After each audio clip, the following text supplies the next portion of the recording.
হাজোত ৰাহুল গান্ধীৰ ন্যায় যাত্ৰাত জয় শ্ৰীৰাম ধ্বনিৰে বাধা প্ৰদান বিজেপি কৰ্মীৰ।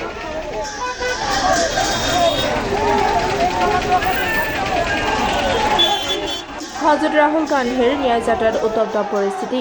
বিজেপি কৰ্মীয়ে আগুৰি ধৰিলে ৰাহুল গান্ধীৰ কনভয়ক।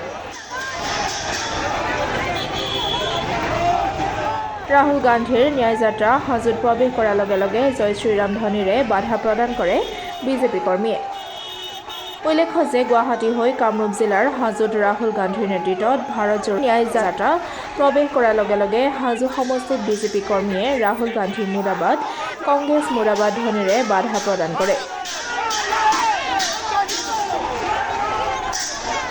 যাৰ বাবে ভাৰতজোৰা ন্যায় যাত্ৰাই হাজোৰ পদযাত্ৰাত অংশ ল'ব নোৱাৰিলে ৰাহুল গান্ধীয়ে।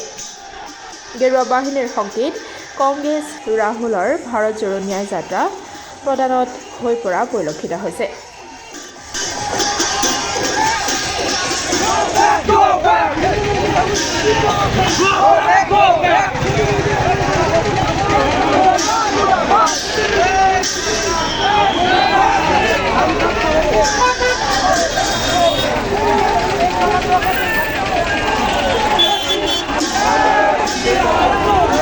হাজোৰ পৰা অনামিকা কলিতাৰ ৰিপৰ্ট, ডেমক্ৰেটিক আছাম।